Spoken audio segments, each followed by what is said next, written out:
Nah, sekarang kita masuk ke eksposisi Imamotoros, buku yang kedua dari John of Damascus ya, atau Santo Yohanes dari Damaskus. Nah, ini ikon dia ya. Ini seorang doktor gereja ya, jadi tulisannya kita mesti baca ini. Oke, pasal yang pertama tentang zaman atau yang kita sebut sebagai aion ya, mengenai aion atau zaman. Coba baca, siapa yang belum? Iya ya, yang keras biar dengar ini. Ia menciptakan zaman yang dirinya sendiri sudah ada zaman yang oleh kau. Dari zaman ke zaman engkau ada. Rasul Paulus juga berkata, melalui dia menciptakan zaman. Berani 1:2. Maka harus dipahami bahwa karena zaman memiliki berbagai makna, karena kata itu menunjukkan banyak hal. Kehidupan setiap manusia disebut sebagai zaman. Agak kecil ya tadi. Oke. Terus? Sekali lagi, masa 1000 tahun disebut satu zaman. Sekali lagi, seluruh perjalanan hidup saat ini disebut zaman. Juga kehidupan di masa depan, kehidupan kekal setelah kebangkitan dikatakan sebagai zaman. Nah, jadi pengertian kata aion atau zaman itu multiple ya, banyak ya. Misalnya apa tadi? Kehidupan kita zaman. Masa 1000 tahun disebut satu zaman, ya kan? Perjalanan hidup disebut juga ada zaman, baik itu masa depan ya, masa yang akan datang itu juga disebut zaman. Kehidupan kekal setelah kebangkitan juga dikatakan sebagai zaman. Terus? Sekali lagi, kata zaman digunakan untuk menunjukkan bukan waktu atau bagian dari waktu yang diukur dari pergerakan dan gerakan matahari, yaitu terdiri dari siang dan malam, tetapi semacam gerakan temporal yang selang waktu yang sama dengan kekekalan. Karena zaman adalah sesuatu yang kekal, sama seperti waktu untuk sesuatu yang pasti. Nah, jadi bedakan zaman dengan waktu. Waktu itu ya diukur dari pergerakan matahari lah, misalnya ya. Ada waktu siang, ada waktu malam. Tapi kalau zaman itu bukan perjalanan pergerakan waktu ya. Tetapi semacam apa? Zaman itu apa? Semacam apa?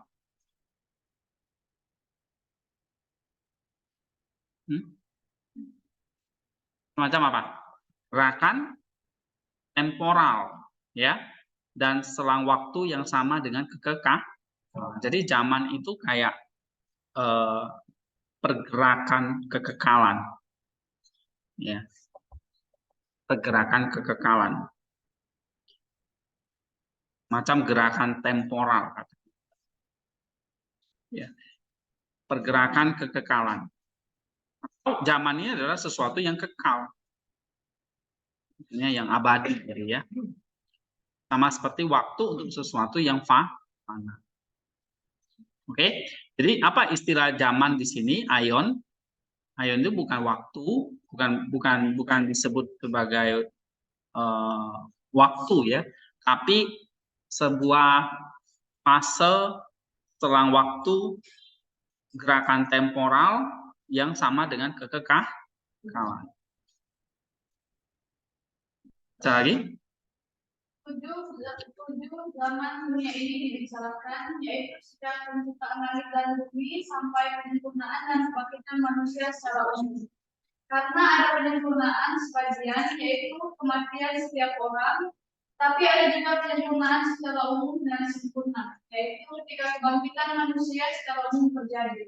Dan zaman ke-8 adalah zaman yang Iya. Jadi kalau dikatakan ada 7 zaman dunia ini dibicarakan, makanya ada 7 hari ya, 6 hari penciptaan. Ada 6 zaman. 7 zaman, zaman ke-7 itu Allah berhenti dari penciptaan. Tapi ada zaman ke-8. Inilah zaman yang akan datang. Itu zaman setelah Yesus datang yang kali kedua. Nah, itu zaman ke-8. Jadi kita sekarang menuju zaman yang ke-8 ini. Tapi ingat, zaman ke-8 ini bukan fana ya, tapi ion yang kekal. Makanya Tuhan bisa memberikan kita kehidupan yang kekal karena kita masuk ke ion yang kekal atau zaman yang ke-8, zaman yang kekal. Betul lagi? Dunia ini terbentuk ketika belum ada matahari yang memisahkan siang dan malam. Tidak ada zaman yang dapat diukur, tapi ada semacam gerakan dan sama waktu yang sama panjangnya dengan penciptaan. Iya, jadi kalau matahari kan dicipta di hari keberapa? Ke-4 ya kan? Jadi hari pertama, zaman kedua, zaman ketiga itu ya belum ada siang dan malam ya, karena belum ada matahari yang memisahkan siang dan malam. Ya, tapi sudah ada zaman yang maka zaman itu disebut sebagai semacam gerakan dan selang waktu temporal yang sama panjangnya dengan kekekalan. Ya. Terus? Dan dalam pengertian ini hanya ada satu zaman dan Allah disebut sebagai pro-aionios. Karena zaman atau waktu itu sendiri adalah ciptaan. Sebab Allah yang tidak berawal adalah pencipta segala sesuatu, baik zaman maupun segala sesuatu yang ada.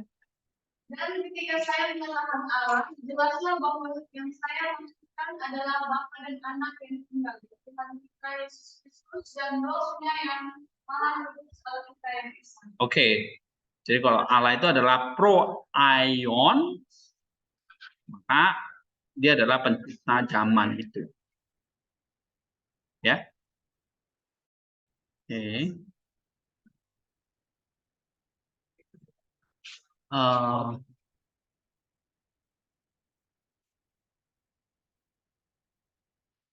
Ini ya. Oke.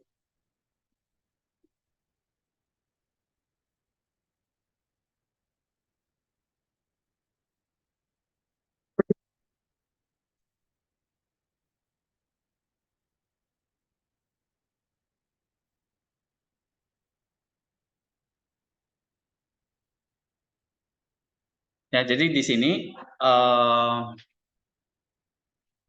coba ini direkam ulang deh, baca lagi ya. Jadi kalau enggak bingung nanti. Oke, sekarang kita masuk ke buku yang kedua ya.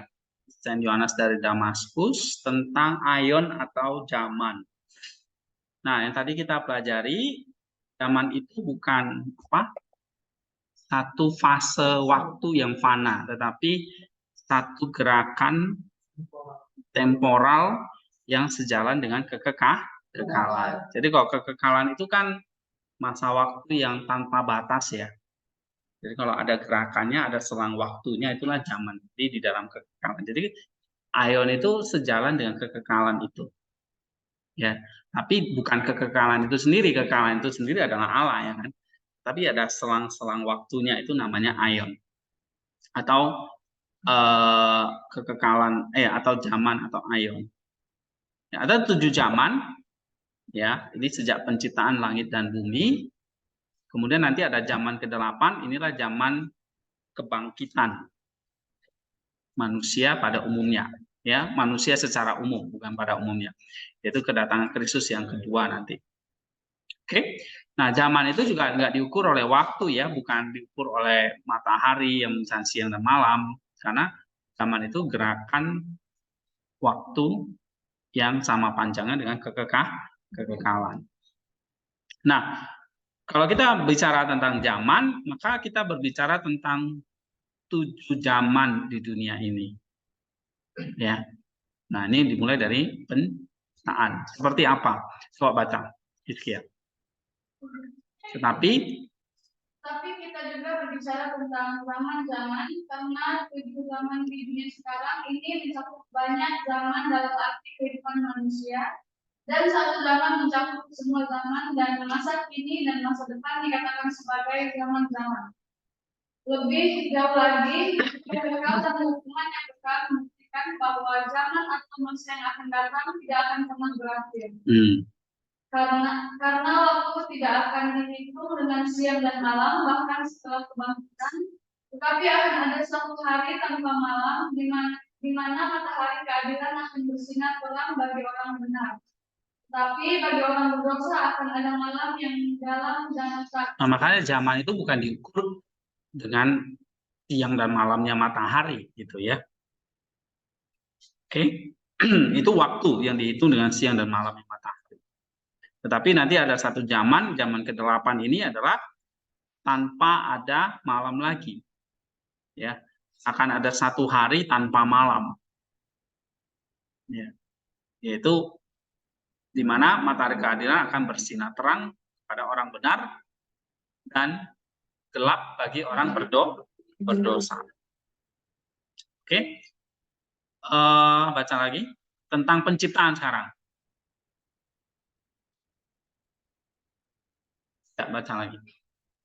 Karena Allah yang baik dan lebih dari baik tidak menemukan kepuasan dalam kepentingan diri sendiri, tetapi dalam kebaikannya yang melampaui batas, Ia menghendaki adanya hal-hal tertentu yang akan menikmati berkatnya dan berbagi dalam kebaikannya. Maka ia menjadikan segala sesuatu dari ketiadaan menjadi ada dan menciptakannya baik yang tidak terlihat maupun yang terlihat. Ya, bahkan manusia yang merupakan gabungan dari yang terlihat dan yang tidak terlihat. Dan dengan pikiranlah ia menciptakan, dan pikiran adalah dasar dari pekerjaan firman yang misinya dan roh yang menciptakan. Oke. Ya, kenapa Allah menciptakan segala sesuatu di sini? Karena Allah itu baik dan lebih dari baik. Terus ciptaan itu ada karena apa? Karena Allah itu baik, lebih dari baik. Apalagi? Dia dalam kebaikannya apa? Dia menghendaki hal-hal,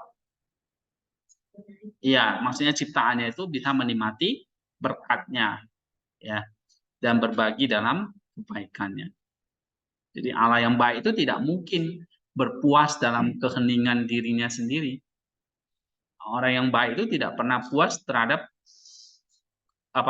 kenikmatannya dirinya sendiri, gitu ya. Jadi Allah itu tidak menemukan kepuasan dalam keheningan diri sendiri. Ya, maka Ia menjadikan segala sesuatu dari tiada menjadi ada. Nah, itu nanti yang penciptaan. Ya, dari tidak ada menjadi ada. Oke, baca lagi pasal 3. Dia sendiri adalah pencipta dan pembuat para malaikat, karena Dia membawa mereka dari ketiadaan menjadi ada dan menciptakan mereka menurut gambarnya sendiri. Suatu ras yang tidak berwujud, semacam roh atau api yang tidak berwujud. Dalam kata-kata Daud, Dia membuat para malaikatnya menjadi roh dan para pelayannya menjadi nyala api. Dan dia telah menggambarkan ringannya, semangat, panas, ketajaman, dan ketepatan yang dengannya mereka lapar, menyala, dan melayani Dia. Dan bagaimana mereka dibawa ke daerah-daerah di atas dan terbebas dari semua pemikiran. Oke, jadi pertama Dia menciptakan yang tidak terlihat dulu, yaitu para malaikat. Ya, sebelum Dia menciptakan hal yang terlihat. Malaikat tidak terlihat karena malaikat itu diciptakan menurut gambarnya yang tidak terlihat. Jadi semacam roh, ya, atau semacam api yang tidak berwujud. Nah, misalnya Daud berkata, Dia membuat para malaikatnya menjadi roh dan menjadi pelayannya, ya, seperti kayak nyala api gitu. Oke, malaikat itu digambarkan ringan, semangat. Ini salah terjemahin ya. Roh ini ya, bukan semangat ya. Tapi spirit itu maksudnya roh, panas, ketajaman, tepat, ya, dan selalu lapar akan Allah, selalu melayani Allah, ya. Terus,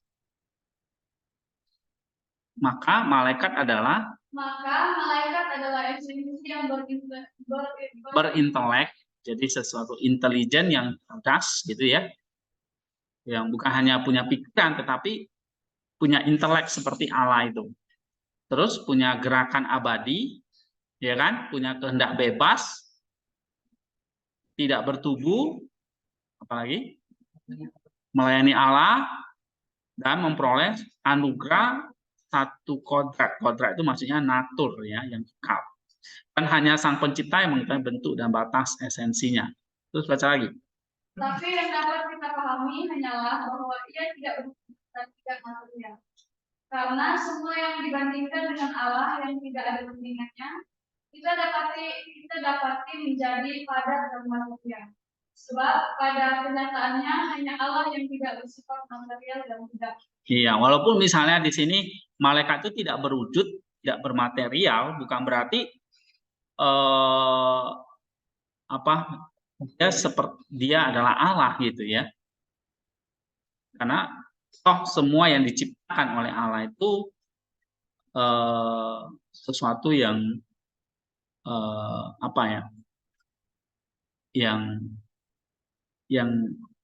yang bisa atau yang terbatas ya pada sifat-sifatnya. Misalnya kayak malaikat ya terbatas pada sifat-sifatnya sebagai malaikat. Dia nggak bisa jadi seperti Allah gitu, ya. Nah, sebab pada kenyataan hanya Allah yang tidak bersifat material, tidak berwujud. Jadi kalau malaikat itu diciptakan tidak berwujud, tidak material, ya bukan berarti dia adalah Allah. Terus maka kodrat malaikat adalah rasional dan berintelek dan diberkahi dengan kehendak bebas, dapat berubah-ubah dalam kehendak atau berubah-ubah. Karena semua yang diciptakan dapat berubah dan hanya yang tidak diciptakan yang tidak dapat berubah. Nah, makanya malaikat itu bisa berubah karena dia diciptakan, ya.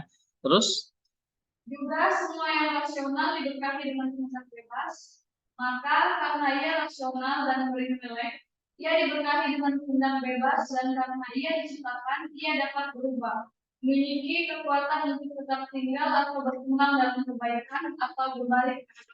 Iya, malaikat juga punya kehendak bebas. Terus meskipun manusia karena kelemahan tubuhnya mampu untuk bertobat, malaikat hanya tidak bertobat. Iya, beda. Malaikat tuh nggak bisa bertobat lagi. Kalau dia sekali jatuh, ya selama-lamanya dia jatuh. Karena dia tidak bertubuh. Terus malaikat abadi bukan karena kodrat tetapi karena anugerah. Sebab segala sesuatu yang memiliki permulaan akan sampai pada akhirnya. Malaikat itu makhluk yang kekal tadi di dalam ayon tadi yang kekal. Tapi dia yang abadi, tapi dia bukan kekal ya. Abadi itu kan punya awal tapi nggak punya akhir ya kan. Kalau kekal tidak punya awal, tidak punya akhir. Nah, malaikat itu abadi, tapi bukan kekal. Sebab dia abadi karena anugerah, kasih karunia, bukan karena kodratnya, bukan dari sononya gitu ya.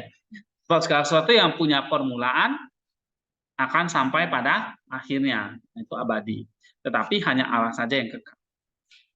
Terus tetapi hanya Allah saja yang kekal, atau lebih tepatnya dia berada di atas yang kekal.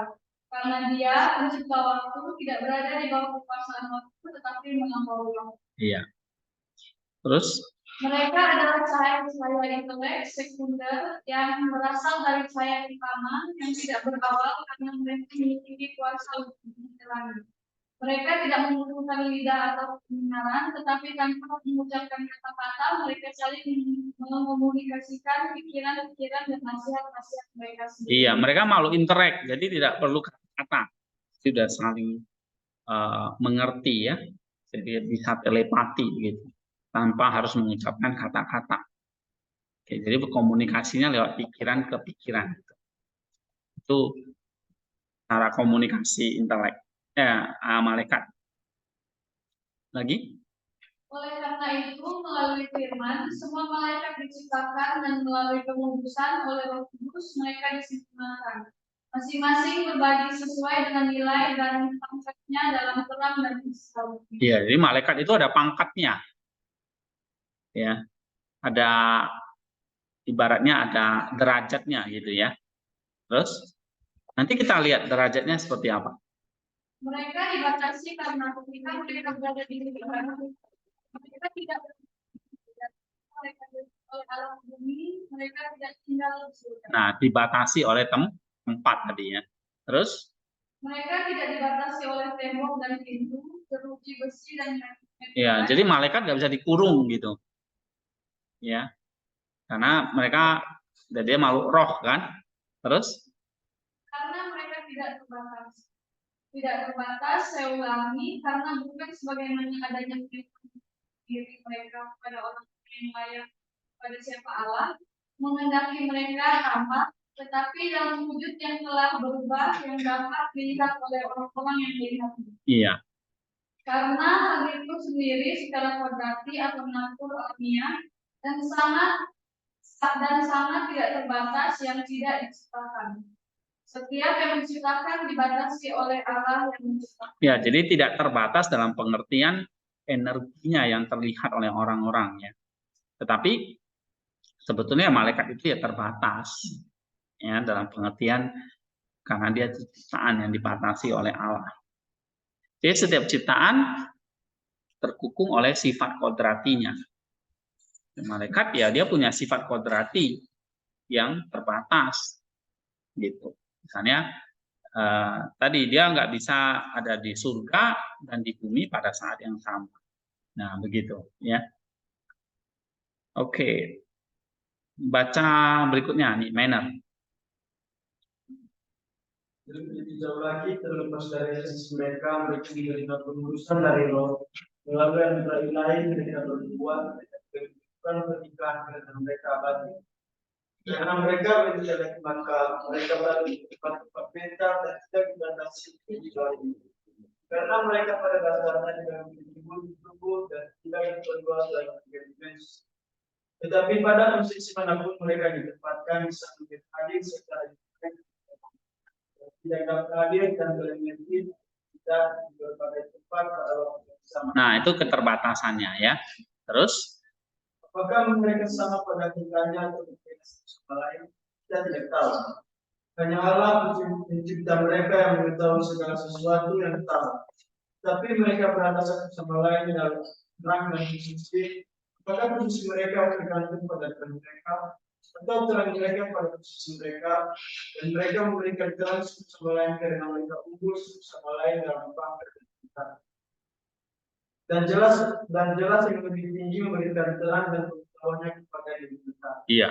Terus mereka perkasa dan cepat dalam memenuhi kehendak lain, dan kodrat mereka diberkahi dengan keterjaman yang sedemikian rupa sehingga dimanapun pandangan ilahi menuju mereka, secara mereka langsung diterima. Iya, ini mereka sangat cepat gitu ya, secepat pikiran gitu. Oke, terus mereka adalah penjaga pembagian bumi, mereka ditetapkan atas bangsa-bangsa dan wilayah-wilayah yang diberikan kepada mereka oleh pencipta mereka. Mereka mengatur semua urusan kita dan beri kita pertolongan. Nah, jadi mereka sudah ditetapkan. Ini, bangsa itu, bahkan sampai kita ya, masing-masing punya malaikatnya. Oke, jadi punya malaikat penlindungnya atau guardian angel-nya. Maka ada doa kepada sang malaikat, ya, atau malaikat pelindung. Karena memang diciptakan untuk mengatur semua urusan kita dan memberi kita pertolongan, ya. Terus alasannya tertentu saja karena mereka ditetapkan atas kita oleh Tuhan dan lain dan selalu bersalah. Ya, terus dengan susah payah mereka tergerak kepada kejahatan, namun mereka tidak sebetulnya tidak dapat digerakkan. Tetapi sekarang mereka sama sekali tidak dapat digerakkan. Bukan karena kodratnya, tetapi karena rahmat dan kebenaran mereka dengan yang maha baik. Mereka melihat Allah sesuai dengan kapasitas mereka dan milah dengan mereka. Mereka berada di atas kita karena mereka tidak tahu dan bebas dari segala nafsu jasmaninya. Mereka memiliki nafsu, hanya sekedar saja yang tidak. Iya, terus Mereka mengambil bentuk yang berbeda atas perintah mereka Tuhan dan dengan demikian mengungkapkan diri mereka kepada manusia dan mengungkapkan misteri-misteri lain kepada mereka. terus Mereka memiliki surga sebagai tempat tinggal mereka, memiliki satu tugas yaitu menjanjikan ujian bagi Allah dan melaksanakan. iya, oke, terus Selain itu, seperti yang dikatakan oleh seorang teolog yang paling suci dan berbakat, Dionysius dari Areopagus, seorang teologi yang memiliki 9 nama yang berbeda untuk esensi-esensi kami.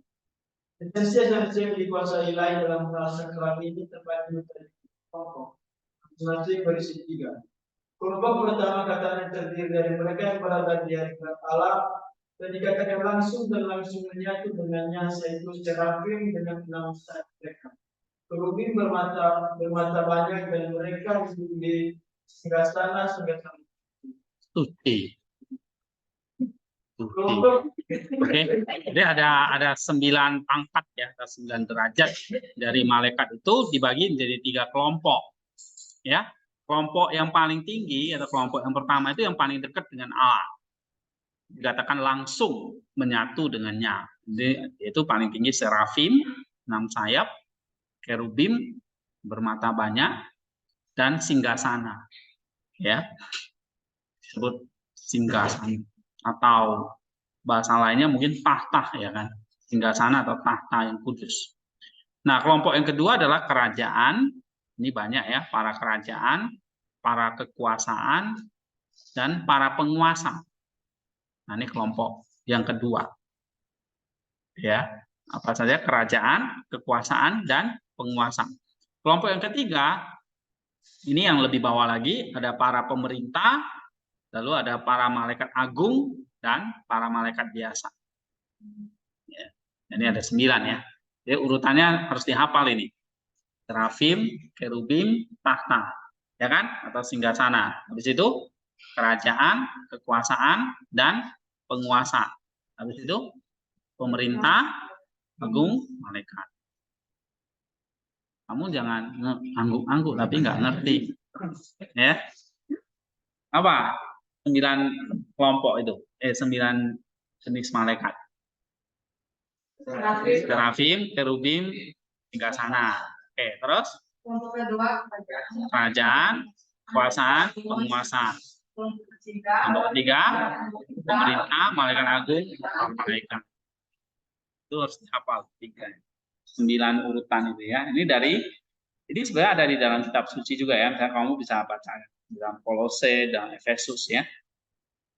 Ini dijelaskan oleh Rasul Paulus juga. Nah, ini Dionysius itu menjelaskannya jadi 9. Terus baca lagi. Beberapa orang sebenarnya di luar ini sangat teolog katakan bahwa seperti kita harus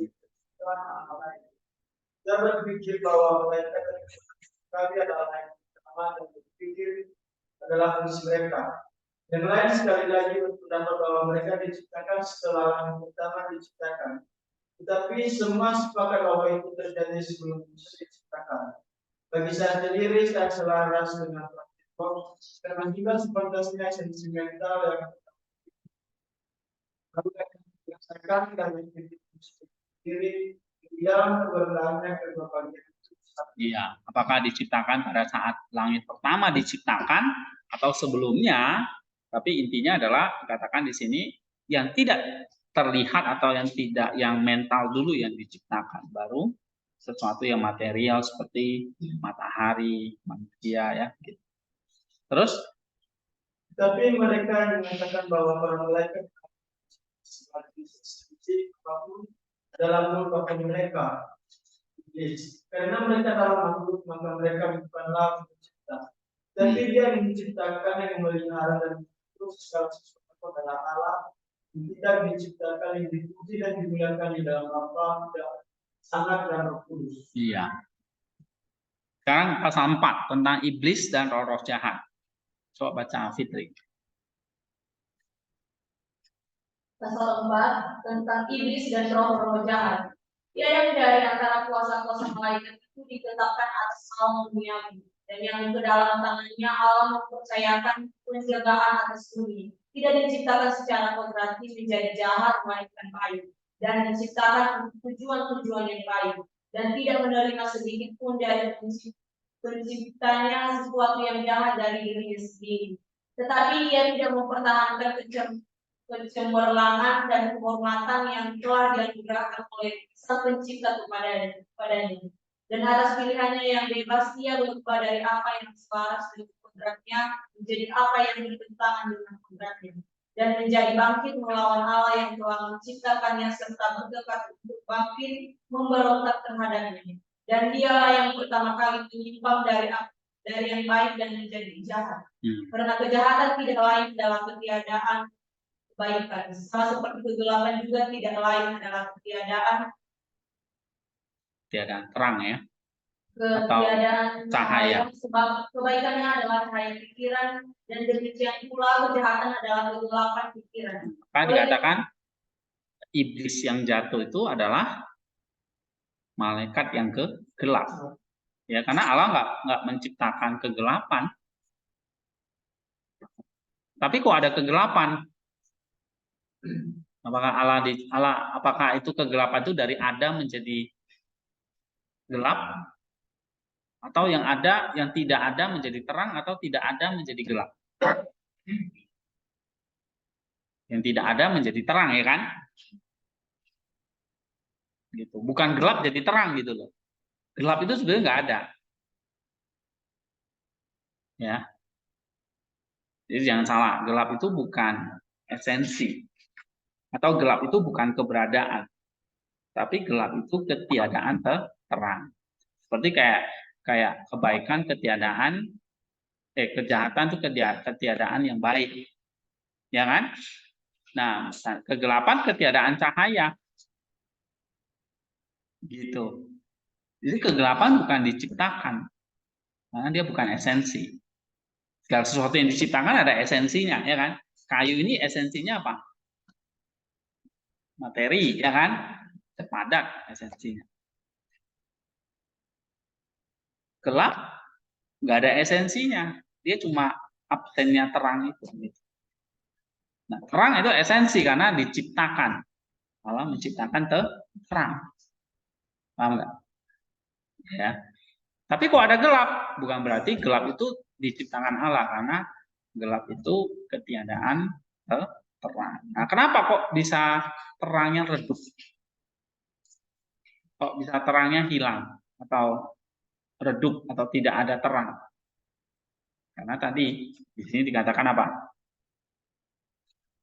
Dia atas pilihan bebasnya dia berubah dari apa yang selaras dengan kodratnya menjadi bertentangan dengan kodratnya. Jadi kalau bertentangan dengan kodrat atau mau melampaui kodrat itu, kan iblis mau melampaui kodrat dia kan. Dia mau menjadi seperti Allah kan. Maka dia jadi gelap. Ya. Gitu. Ya, itu karena iblis kan diciptakan, malaikat diciptakan punya kehendak bebas kan. Nah, justru karena pilihan bebas dia jadinya memakai pilihannya itu untuk bertentangan dengan kodratnya. Sehingga dia bangkit melawan Allah. Ya kan? Memberontak terhadap Allah. Nah, dialah yang pertama kali, si iblis ini yang pertama kali menyimpang dari yang baik. Lalu menjadi gelap atau menjadi jahat. Ya. Tapi kejahatan itu nggak ada esensinya. Ya, karena Allah itu tidak pernah menciptakan kejahatan atau kegelapan. Yang ada Allah menciptakan terang, menciptakan cahaya. Oke? Paham nggak ini? Nggak paham ya udah. Udah lagi Fitri. Oleh karena itu, terang adalah karya Sang Pencipta dan yang dijadikan baik, karena Allah melihat segala sesuatu yang dijadikannya sungguh amat baik, menghasilkan kegelapan atas kehendaknya sendiri. Tapi bersama dengan dia sejumlah besar malaikat yang tak terhitung banyaknya yang tunduk kepadanya, tercabik-cabik dan mengikutinya dan berbagai dalam kehidupannya. Oleh karena itu, karena memiliki keberanian sama dengan para malaikat, mereka menjadi jahat berpaling atas pilihan bebas mereka sendiri dari yang baik kepada yang jahat. Nah, jadi kenapa kok ada iblis? Karena berasal dari malaikat yang punya kehendak bebas, yang mau melanggar kodrat mereka. Ini mereka jadi gelap, mereka jadi jahat. Ya, itulah ada yang disebut dengan iblis dan roh-roh jahat. Iblis itu satu, itu sang malaikat itu, malaikat agung yang jatuh itu yaitu Lucifer itu. Ya, roh-roh jahat ya malaikat-malaikatnya. Tadi kan ada malaikat agung, ada malaikat-malaikat ya kan. Nah, jumlahnya ya nggak terhitung banyaknya gitu, malaikat itu. Ya. Berapa jumlah malaikat? Nggak tahu, tak terbatas. Ya. Kalau manusia kan jadi hitung ya, sekian miliar, misalnya 8 miliar penduduk. Malaikat lebih dari itu mungkin ya. Kita nggak pernah tahu berapa jumlah malaikat. Ya. Nggak ada sensus soalnya. Ya, nggak ada sensus mungkin yang melakukan sensus juga bingung ya. Nggak ada habis-habisnya. Nah, roh begitu juga dengan roh-roh jahat dikatakan sepertiga ya. Kalau di dalam Alkitab itu udah banyak sekali sepertiga ya. Makanya rohnya itu macam-macam tuh. Ya, bisa berwujud kayak manner juga bisa. Ya, namanya dia tidak bertubuh ya. Jadi kita bisa aja berwujud siapapun gitu ya. Oke, baca lagi. Oleh karena itu, mereka tidak memiliki kuasa atau kekuatan untuk melawan siapapun kecuali apa yang telah diberikan oleh Allah kepada mereka. Seperti misalnya melawan air dan babi-babi yang disebutkan dalam Injil. Tetapi apabila Allah memberikan kelonggaran, mereka menang dan mereka berubah dan menjelma menjadi bentuk apa saja yang mereka kehendaki. Iya, jadi bisa menjelma jadi apa saja yang mereka kehendaki. Ya kan, jadi kayak kamu juga bisa gitu, jadi malaikat terang juga bisa ya. Misalnya kalau kita lihat dulu ada cerita Abah Nover ya kan, lupa jadi apa dia, wanita cantik, benar kan? Nah, padahal dia bisa berubah jadi ular juga bisa ya di Taman Eden itu. Dia berubah jadi apa? Jadi kayak kamu juga bisa ya. Karena dia tidak bertubuh, tapi Allah misalnya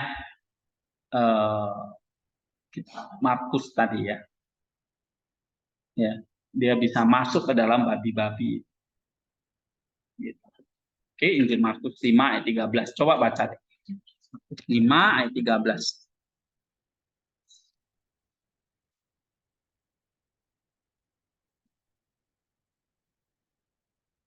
Markus 5:13, coba baca.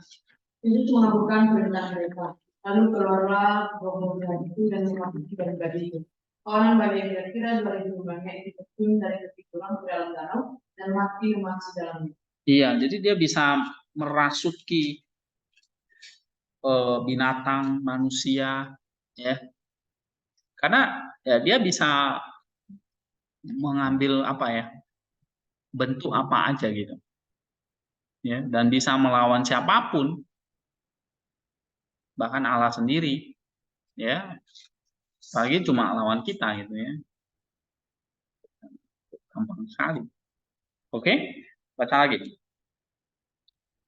tentang masa depan baik malaikat Allah maupun setan-setan sama-sama tidak tahu, namun mereka membuat. Allah menyatakan masa depan kepada para malaikat dan memerintah mereka untuk berbuat, dan apa yang mereka katakan menjadi kenyataan.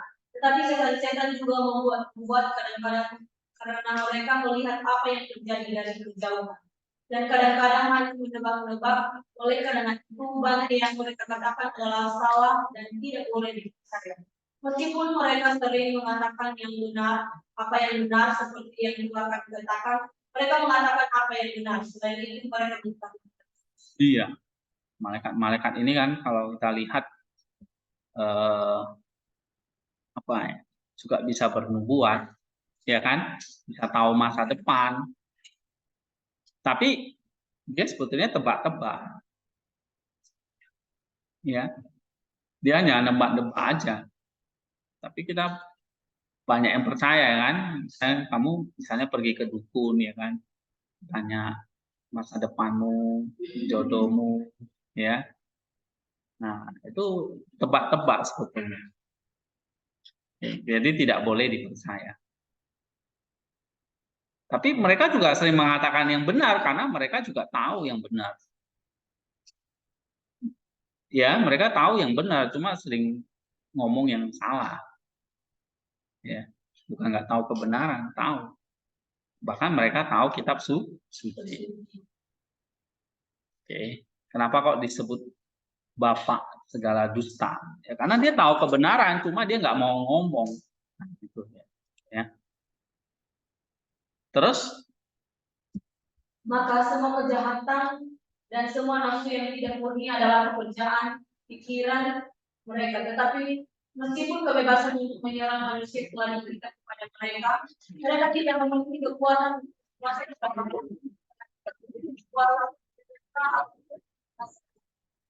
karena itu telah disediakan bagi iblis dan setan-setan serta orang-orang yang mengikutinya api yang tidak terpadamkan dan siksa angin juga. iya, tapi karena mereka adalah dibatasi oleh Allah, ya, jadi nggak punya kuasa ya untuk mengambil alih hidup kita. Kecuali kita yang menyerahkan sendiri. Ya. Jadi setan nggak bisa kayak menggerakkan kamu untuk melakukan kejahatan, ya, karena dia hanya bekerja sebatas pikiran. Ya. Tapi yang melakukan itu adalah kita sendiri yang dipengaruhi oleh dia. Ya, jadi Allah tidak punya kekuatan untuk menguasai siapapun. Ya. Bagaimana kalau kerasukan gitu? Kerasukan ya dalam pengertian bukan menguasai, ya, tapi dia hanya proses saja gitu ya. Bisa sih, cuma proses itu kerasukan itu bisa terjadi, ya. Bukan nggak mungkin nggak terjadi, bisa terjadi. Ya, karena iblis bisa masuk, ya, ke dalam tubuh. Ya. Nah, tetapi kalau kita nggak mengizinkan, ya dia nggak akan masuk. Dia nggak bisa menguasai kita gitu. Ya, kecuali kamu izinkan. Ya, contoh para cenayang atau dukun itu kan mengizinkan, ya kan? Roh-roh jahat itu masuk, sehingga dia bisa berbicara bahasa-bahasa yang lain, karena mengizinkan, ya. Itu kerasukan. Tapi di sini iblis itu nggak pernah bisa mengambil alih hidup kita. Kalau kita membiarkan dia, ya dia akan ambil alih. Gitu. Jadi kalau kita nggak membiarkan, dia nggak bisa menerima, dia nggak bisa menyerang manusia. Ya, oke. Satu lagi, Perhatikanlah bahwa apa yang dalam kasus manusia adalah kematian adalah kejatuhan dalam kasus malaikat. Karena setelah kejatuhan tidak ada kemungkinan untuk bertobat bagi mereka. Sama seperti setelah kematian tidak ada lagi kesempatan untuk bertobat bagi manusia. Iya. Jadi kalau malaikat tidak ada pertobatan setelah kejatuhan lagi. Ya, sama seperti manusia tidak ada lagi pertobatan kalau kita sudah mati. Nah, sekarang pasal 5 mengenai ciptaan yang kelihatan. Coba baca, Lisman. Mengenai ciptaan yang tidak karena kita sendiri yang kita muliakan sebagai Allah yang Maha Esa, ciptakanlah dari bumi dan segala isinya, dan menjadikan segala sesuatu dari kita keadaan menjadi ada. Sebagian dia menciptakan dari bahan yang tidak ada sebelumnya. Langit, bumi, udara, api, air, dan sebagian lagi dia ciptakan dari unsur-unsur yang sudah diciptakannya seperti makhluk-makhluk hidup, tumbuh-tumbuhan, dan biji-bijian. Karena semua itu terbentuk dari tanah air, udara, dan Dari api. tanah, air, bukan tanah air.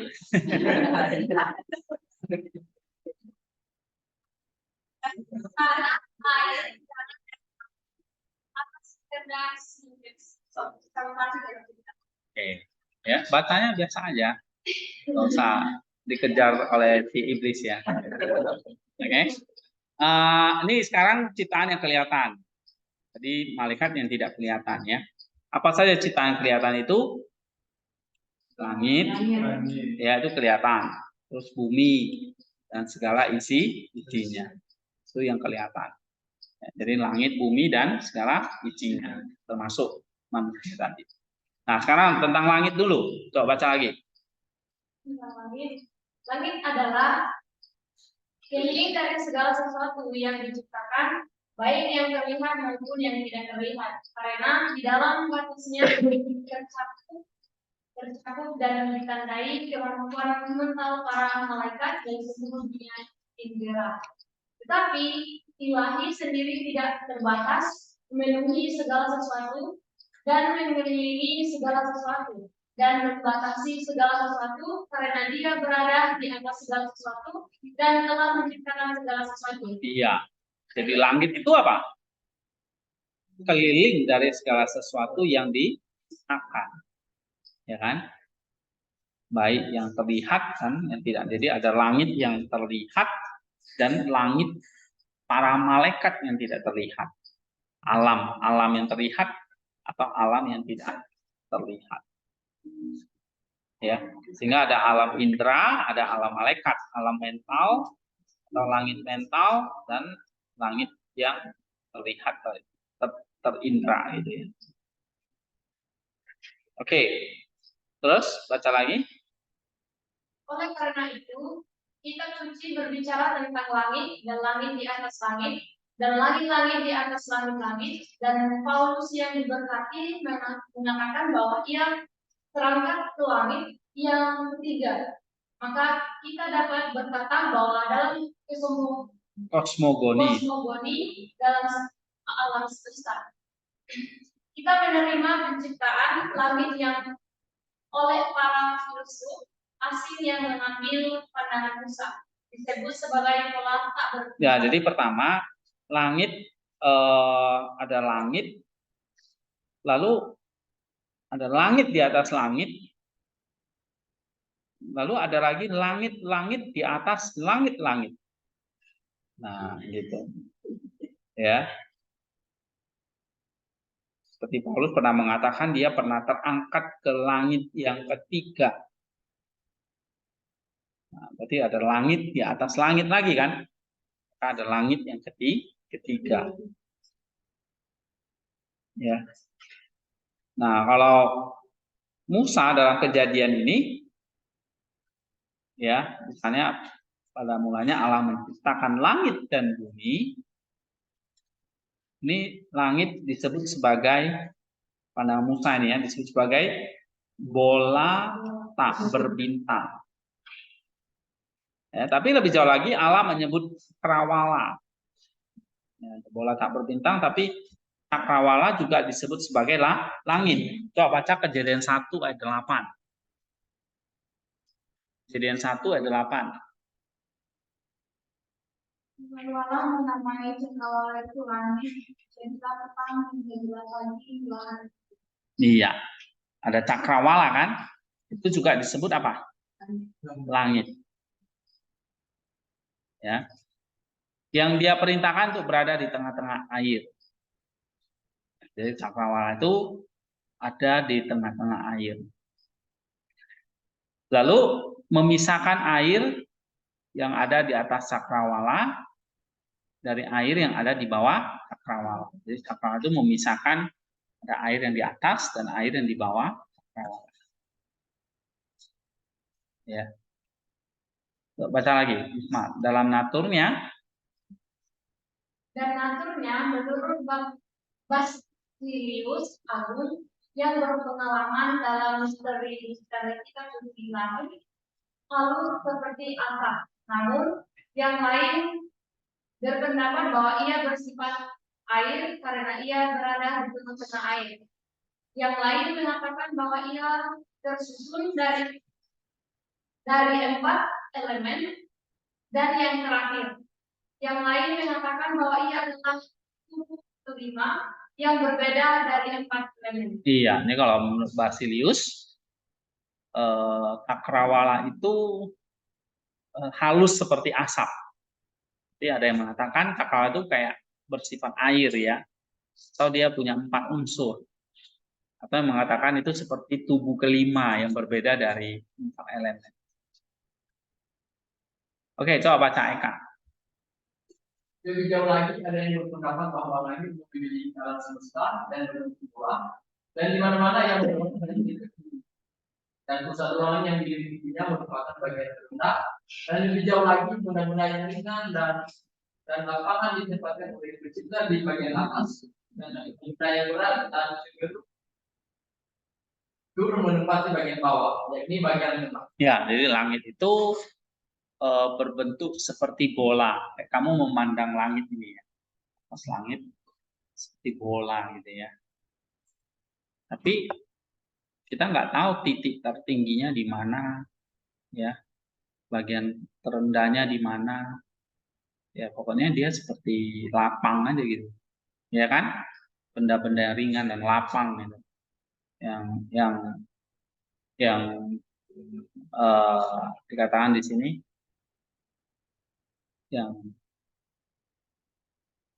mengelilingi ya, yang mengelilingi alam semesta ini, ya kan? Oke, nah sekarang kita bicara tentang unsur ini. Terus, maka unsur yang paling ringan dan paling cenderung melayani atas adalah api, dan karenanya mereka berpendapat bahwa posisinya tepat sebelah langit, dan mereka menampakkannya air, dan setelahnya adalah bara yang lebih utama. Sedangkan tanah dan air yang berat dan tinggi cenderung ke bawah, gantung di tengah-tengah. Karena itu dengan mengambil mereka dalam urutan terbalik, tidak memiliki dalam situasi terendah bumi dan air, tapi air lebih ringan daripada bumi, dan karenanya lebih mudah digerakkan. Di atas semua ini di semua sisi seperti penutup adalah lingkaran udara, dan di sekeliling udara adalah lingkaran eter, dan di luar udara adalah lingkaran air. iya, jadi kayak ada susunannya ya. Ada langit, lalu ada eter, baru ada udara. Makanya kalau kamu lihat itu ya, kalau orang yang sudah bisa melewati udara atau atmosfer, bisa terbakar karena ada ether, di situ ada api. Ya. Kenapa misalnya kamu pernah lihat di film atau apa enggak sih? Astronomi itu ada benda langit yang jatuh ke bumi kan? Kalau dia udah melewati harus melewati lingkaran ether, itu lingkaran api. Ya. Nah, jadi posisinya di sini dikatakan langit, terus setelah langit ada api, lingkaran ether atau api. Ya. Makanya kalau kamu melewati atmosfer ya kamu akan terbakar ini. Atau benda langit apa yang jatuh ya sebelum sampai ke atmosfer dia udah hangus terbakar, ada ether ya. Nah setelah ether ada namanya udaranya atmosfer. Atmosfer itu pun ada lapisan-lapisannya ya, gitu. Yang paling dekat dengan kita seringkali disebut lapisan ozon, istilah ozon ya, udara. Lalu setelah udara baru ada air, baru terakhir bumi yang paling rendah, bumi atau tanah. Nah itu susunan langit itu. Jadi ada langit, ada ether itu api maksudnya ya. Terus atmosfer atau udara, air, kemudian tanah. Oke, terus Lebih lanjut, mereka mengatakan bahwa langit bergerak dalam lingkaran dan demikian menetap semua yang ada di dalamnya, sehingga mereka tetap kokoh dan tidak mungkin. ya, jadi kalau langit itu berbentuk kotak, gawat ya. Ini harus berbentuk lingkaran, oke, sehingga tetap kokoh dan tidak hancur. Oke, terus baca lagi. Mereka juga mengatakan bahwa ada 7 zona langit yang satu lebih tinggi dari yang lain. Dan akhirnya kata mereka sangat halus seperti atap dan setiap zona berisi salah satu langit. Iya. Jadi kalau ada 7 zona langit, kita sekarang mungkin nggak mengatakan langit ya. Mungkin galaksi ya, gitu. Nah, zaman dulu orang sudah memikirkan, karena zaman dulu astronomi sudah maju sekali ya. Zaman Damaskus ini di abad ke-7, abad ke-8 itu kosmologi atau ilmu astronomi itu sudah sangat maju ya, sehingga dia mengatakan ada 7 zona langit, di mana setiap zona ada satu planet. Nah, memang sekarang kalau diketahui bukan hanya 7 zona ya, mungkin ada ratusan galaksi ya, yang di dalamnya setiap galaksi itu ada ribuan, mungkin jutaan, miliaran bintang gitu ya. Dan setiap bintang punya planet. Ya. Jadi ada langit. Langit itu kayak wadahnya gitu ya. Allah menciptakan langit. Ini kita belum bicara bumi ini. Kita masih bicara tentang langit, sesuatu yang di luar bumi dulu. Ya. Kita bicara langit. Lalu Damaskus mengatakan ada 7 zona langit. Zaman itu ya. Ini udah hebat itu, pengetahuannya udah bisa mengatakan 7 zona langit. Oke, di mana setiap zona, tadi langit itu kan halus seperti asap gitu ya. Setiap zona berisi salah satu planet, ya. Maka ada 7 zona karena ada 7 planet, yaitu apa saja? Ada planet matahari. Nah, zaman itu matahari disebut planet, ya, sama kayak bumi gitu. Sorry, bukan ya, bukan bumi ya, sama seperti bulan. Jadi ada matahari, ada planet matahari, bulan, Jupiter. Bulan itu disebut Luna ya, Luna itu maksudnya bulan, Jupiter, Merkurius, Mars, Venus, dan Saturnus. Ya, ada 7. Nah, sekarang kan matahari itu bukan planet ya, tapi bintang gitu ya. Bulan itu sebenarnya bukan planet juga. Ya. Yang planet itu Jupiter, Merkurius, Mars, Venus, dan Saturnus. Oke. Namun terkadang Venus disebut Lucifer ya, dan terkadang disebut Vesper. Disebut planet kenapa? Karena gerakannya adalah kebalikan dari gerakan langit. Nah, itu planet. Ya, coba baca lagi. Sementara langit dan semua bintang lainnya bergerak dari timur ke barat. Planet-planet ini bergerak dari barat ke timur. Nah, kalau bintang atau langit tadi geraknya dari timur ke barat. Kalau planet terbalik dari barat ke timur. Oke, contohnya dia lihat kasus bulan nih. Bulan bergeraknya dari barat ke timur. Maka bulan dia sebut sebagai planet. Terus baca lagi. Oleh karena itu, semua orang yang berpendapat bahwa langit berbentuk bola mengatakan bahwa langit itu sama jauh dari bumi di semua titik, baik di atas, di samping maupun di bawah. Dan yang saya maksud dengan di bawah dan di samping adalah semua yang berada dalam jangkauan negara kita. Karena dari apa yang telah dikatakan bahwa langit meliputi seluruh bagian atas dan bumi meliputi seluruh bagian bawah. Selain itu, mereka juga mengatakan bahwa langit mengelilingi bumi di bola dan membawa serta matahari, bulan, dan kehidupan dalam peredarannya yang sangat cepat. Dan ketika matahari berada di atas bumi, Maka di sana menjadi siang, dan ketika matahari berada di bawah bumi maka menjadi malam. Dan sekali lagi ketika matahari berada di bawah bumi, di sini adalah malam, tetapi di sana adalah siang. Iya, ya. Jadi maksudnya siang dan malam itu sebetulnya karena di sini dikatakan langit mengelilingi bumi. Jadi paham pada waktu itu masih bumi itu kayak pusatnya, pusat dari gerakan planet. Ya. Jadi pusat dari langit itu bumi.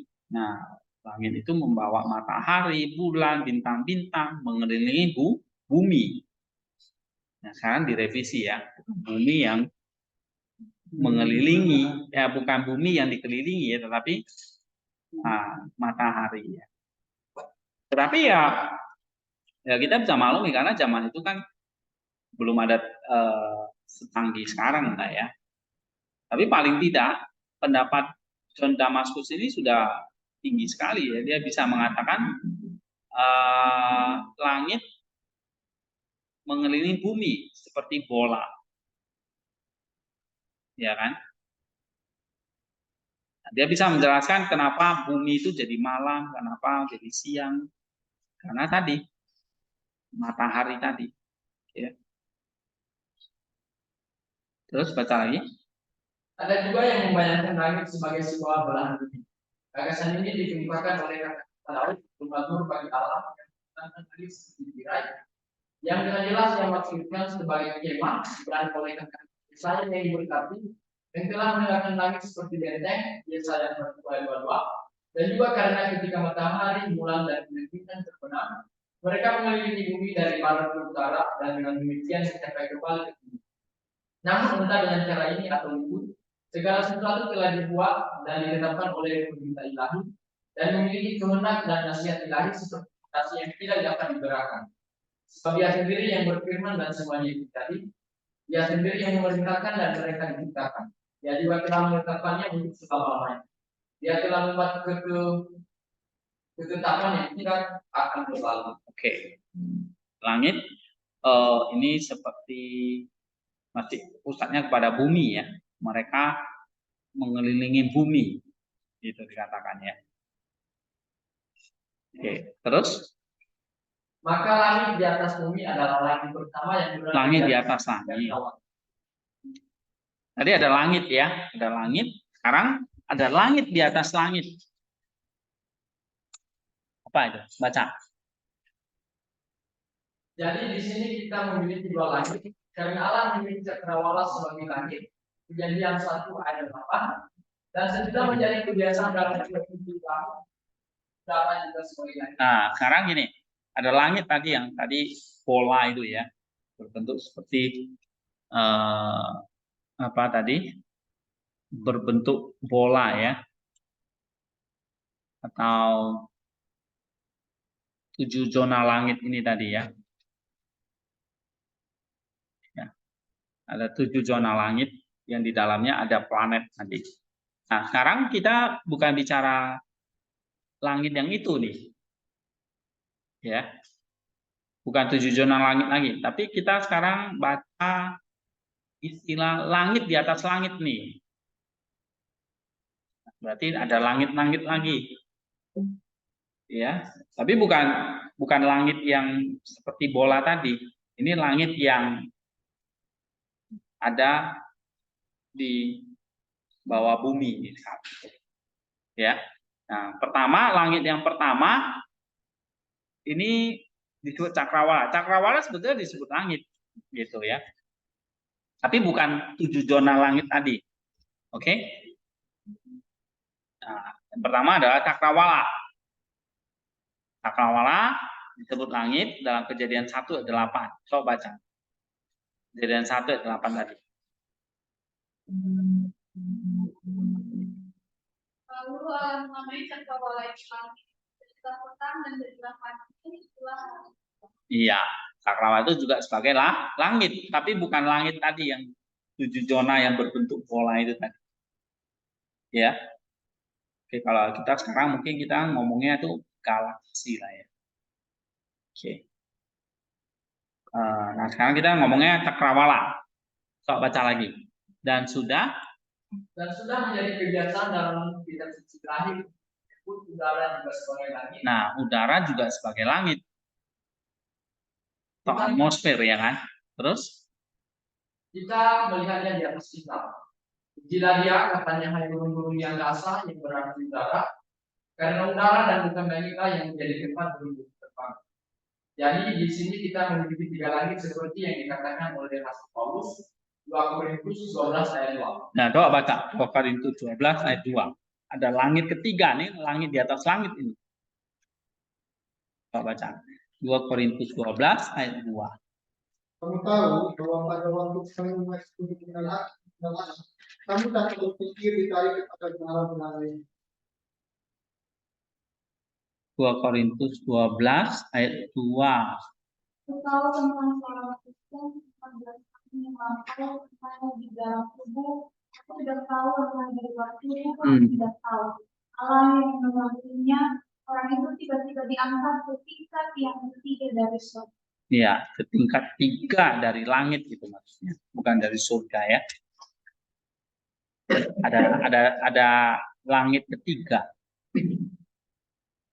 Nah, langit ketiga inilah yang disebut sebagai apa itu?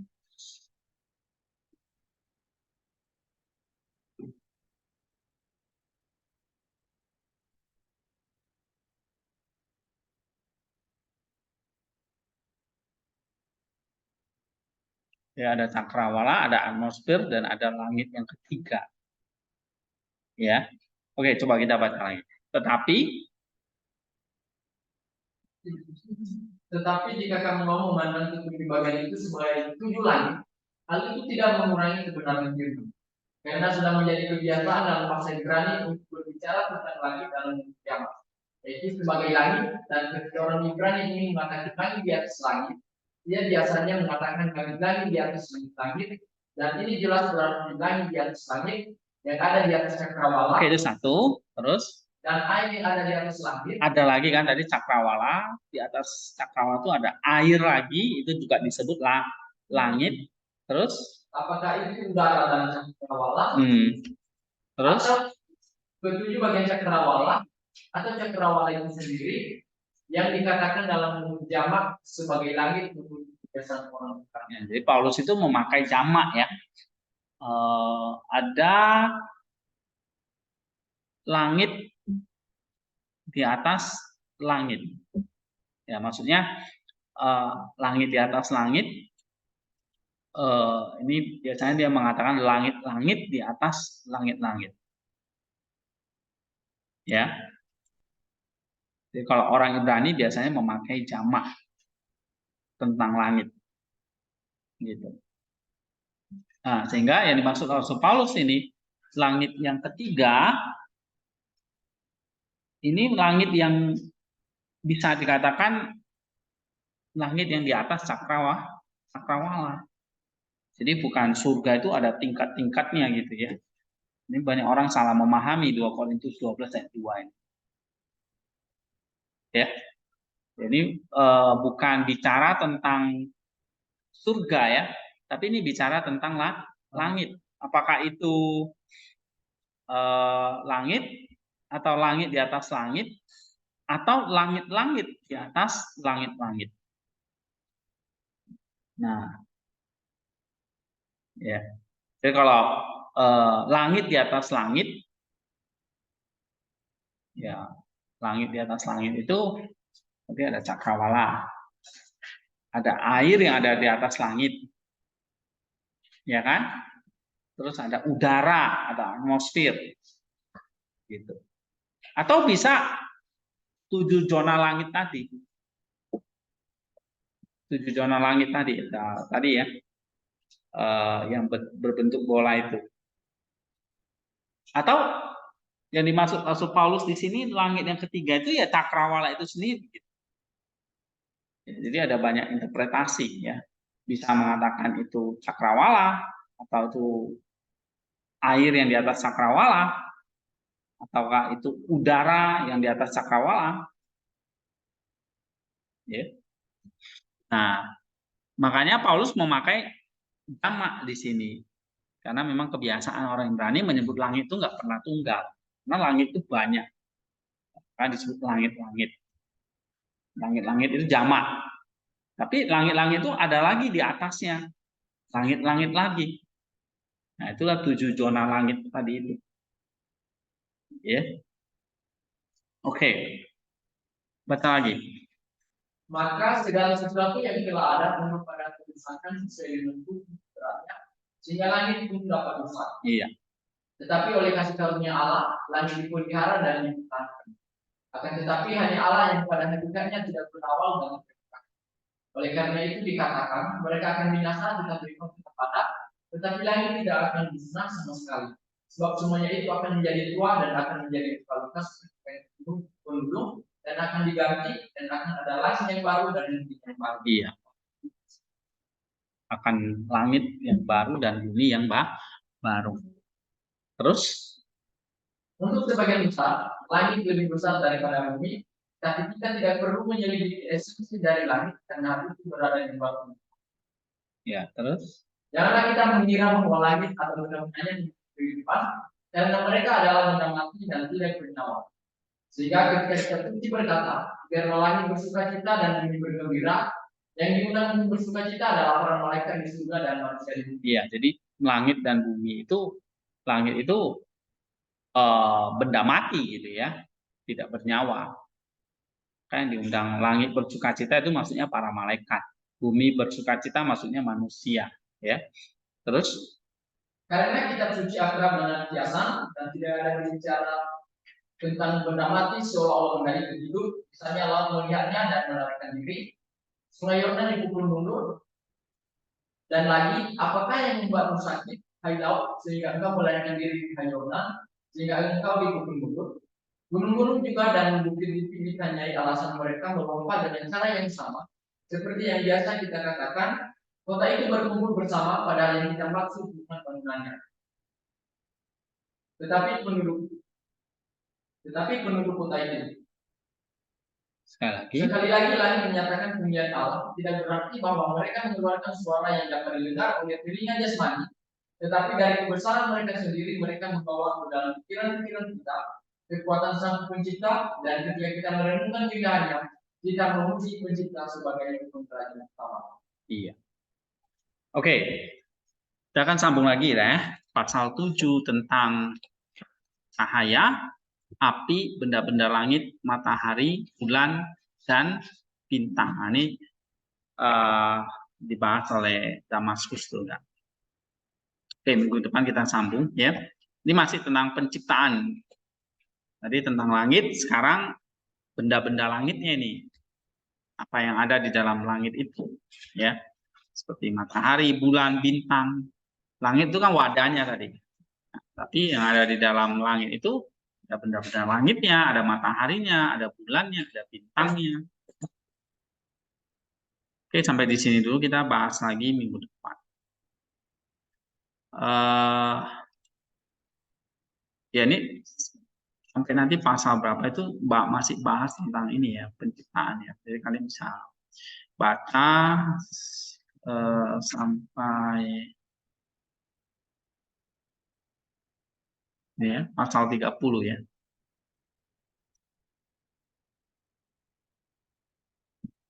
Oke. Ada yang mau tanyakan? Pak, tadi Ya. kita sudah bahas bahwa malaikat itu juga ada pekerjaan ketika menghadapi manusia atau mereka. Yang menjadi pertanyaan saya itu seperti apa eksorsisme di dalam teologi itu dan apakah tidak bisa melakukan itu? Oh, ya Yesus kan melakukan eksorsisme ya kan, keluarlah kamu kan gitu kan, Markus tadi. Ya eksorsisme ada ininya ya,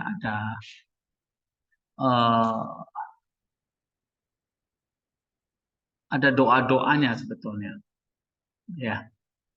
Nah, saya nggak terlalu paham gimana melakukan eksorsisme karena saya sendiri belum pernah, tetapi baik itu di gereja barat, di timur ada doa-doa yang ada ritual ya, bukan ritual ya, ada doa-doa yang dipanjatkan ya untuk mengusir setan itu. Tetapi basicnya adalah itu adalah iblis ya, yang merasuki manusia, dan itu bisa diusir dengan doa. Ya, pengusiran setan itulah namanya eksorsisme. Oke. Ya banyak ya, saya pernah lihat beberapa kali orang kalau ikut ibadah itu tiba-tiba dia pedang gitu ya, tiba-tiba dia gemetaran. Ada orang yang ambil perjamuan itu tiba-tiba minum perjamuan itu kayak ditusuk gitu ya dari dalam sampai dia pingsan. Ya kita hanya bisa mendoakan. Tapi ada eksorsisme yang hanya bisa dilakukan oleh seorang imam, ya. Itu ya, sebagai orang awam, ya kita mendukung dalam doa. Tapi kita juga bisa melakukan itu ya atas seizin Allah juga ya. Ya karena firman Tuhan mengatakan roh kita itu adalah roh yang masih ada kemungkinan bertobat daripada roh iblis yang sudah tidak ada ruang pertobatan. Jadi roh kita tuh lebih besar gitu ya, maksudnya lebih dekat dengan Allahnya itu lebih tinggi daripada iblis yang sudah roh jahat yang sudah tidak ada ruang pertobatan di situ ya. Oke, jadi roh manusia kita jauh lebih tinggi, apalagi kita punya Roh Kudus, ya, tentu kita bisa melakukan eksorsisme. Ya, saya pikir itu. Tapi tentang ritualnya, tentang doa-doanya ada sih ya. Kalau mau nanti ada doa-doanya. Jadi misalnya kalau ada orang kerasukan itu dibawa ya, terus nanti didoain, diminum air suci, ya, kemudian dibuat tanda salib gitu. Oke. Nah, itu simbol-simbol untuk ya memberitahu si iblis bahwa orang ini milik Kristus, kamu jangan macam-macam. Ya dalam prakteknya memang banyak muncul itu ya, kisah-kisah eksorsisme yang ya itu kenyataan ya, benar ya, yang merasuki orang-orang dan itu bisa diusir dengan nama Yesus ya. Jadi kalau kita intinya gini, kita nggak akan bisa kerasukan kalau kita tidak bermain-main dengan itu. Kita jangan bermain-main dengan api gitu. Ya, jangan bermain-main dengan roh jahat. Misalnya menyimpan jimat gitu ya. Pergi ke Gunung Kawi misalnya gitu. Oke. Ya, atau ke Gunung Slamet gitu. Megang benda-benda yang kita keramatkan, kita ya ada itu ya, benda-benda dari leluhur dan nenek moyang kita, misalnya keris atau apapun itu misalnya ya. Nah, itu biasanya ada, itu sebenarnya benda mati yang nggak bernyawa gitu.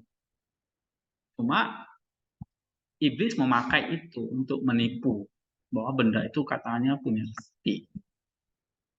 Ngerti ya? Padahal itu benda mati, nggak ada apa-apanya. Tapi iblis memakai itu, ini karena ini benda keramat ya. Ya karena iblis itu kayak apa ya? Misalnya di dalam Alkitab itu kan Tuhan kasih ya, dalam cerita apa itu Tuhan memakai materi juga kan untuk menyembuhkan orang sakit, ya kan? Karena Tuhan pakai mana lihat, ya kan? Untuk menjadikan bola mata orang yang buta itu jadi melihat. Tuhan memakai materi, terus sapu tangannya ya. Ada cerita Tuhan melap mukanya dengan sapu tangan, terus itu dikasihkan ke Pangeran Abgar. Akhirnya pangeran itu jadi sembuh dari sakitnya karena sapu tangan itu. Ya, itu ada kisahnya di WordPress itu ada itu ya. Nah, jadi Tuhan pakai materi gitu untuk nyembuhin. Nah, iblis juga sama, dia pakai materi juga, dia pakai benda-benda yang kita sebut sebagai jimat, ya, ya karena itu ya, dia menipu namanya. Ya. Jadi dia pakai cara yang sama seperti Tuhan Yesus, seperti Allah, tapi dibaliknya itu iblis. Dia bilang ini benda punya kekuatan nih. Nah, bukan bendanya yang punya kekuatan, tapi dibalik yang ngendaliin benda ini, si iblis. Nah, itu tentang okultisme ya. Tapi tentang kerasukan atau proses itu ya bisa terjadi karena kan diri kita juga adalah roh gitu ya, yang berdiam dalam tubuh kita. Nah, si jahat itu kan juga roh. Jadi dia bisa masuk ke dalam sesuatu yang bermateri seperti tubuh, seperti binatang, tapi yang semua bernyawa gitu. Ya, karena iblis tidak perlu memasuki meja. Ngapain dia rasuki meja? Dia justru merasuki sesuatu yang bernyawa karena dia mau mengambil nyawa kita. Ya, oke. Jadi ada doanya. Just simple. Kalau kita ketakutan, kita mau ya misalnya pikiran kita ya intinya itu jangan bermain-main dengan okultisme karena di baliknya itu ada si iblis yang pintar ya, dia tahu ya. Seperti kalau Allah memakai kayu, memakai tongkat, memakai segala benda-benda untuk menyembuhkan ya. Ya Tuhan juga bisa ya pakai. Kadang ada relik-relik orang-orang kudus itu kan kita sentuh kita jadi sembuh. Tapi sekali lagi yang menyembuhkan bukan relik, bukan benda itu, tapi kuasa Allah. Nah, sama seperti iblis pakai benda-benda ini untuk menipu manusia gitu. Padahal nanti kalau kamu simpan benda ini kamu bisa jadi kaya, kamu bisa dapat jodoh, ya, ibaratnya ada pasangannya, ya kan, ada susuknya dulu, ya. Kalau kamu pakai ini nanti kamu disukai sama cewek, gitu ya. Gitu. Oke, itu banyak itu. Dan itu memang benar. Tapi sekali lagi, ya itu cuma benda mati yang bekerja itu sebetulnya iblisnya. Kita harus tahu. Jadi jangan nyerahkan jiwa kita, nyawa kita kepada dia, sang kegelapan itu. Nah, cara mengusirnya adalah ya kita takut ya Jesus Prayer ya, kuasa anak Allah yang maha tinggi itu. Ya. Tuhan Yesus ya kasihanilah aku orang berdosa. Nah, itu sangat powerful ya untuk eksorsisme yang simple. Tetapi kalau sudah berat, memang kita harus bawa ke ini ya, ke Romo atau ya harus ada upacaranya atau ya apa ada doa-doa yang dipanjatkan. Ya mungkin minum air suci dan saya itu kalau dalam tradisi timur dan barat saya kira sama. Kalau di barat lebih pakai kayu salib gitu ya. Sama sih ya sebenarnya kalau di timur tuh lebih banyak nyanyi gitu ya, terus pakai air suci itu ciprat gitu ya. Dan biasanya itu nanti iblisnya nggak tahan, dia akan teriak-teriak gitu ya. Oke, tapi saya sendiri belum pernah mengusir ya. Karena kalau di sini ada yang kerasukan ya biasanya dulu tuh sering gitu ya, ternyata cuma pura-pura karena stres, depresi ya, akhirnya teriak-teriak, kita pikir kerasukan, pakai bawang lah, pakai bawang dan sebagainya ya. Nah itu bodoh banget ya, karena katanya iblis takut bawang gitu ya, pakai garam lah segala macam ya. Ya di sini ada yang kerasukan ya dilempar ke sumur sadar nih. Oke, mari kita berdoa ya. Minta nota tema masih ada. Ya, Pak. Kita berdoa ya.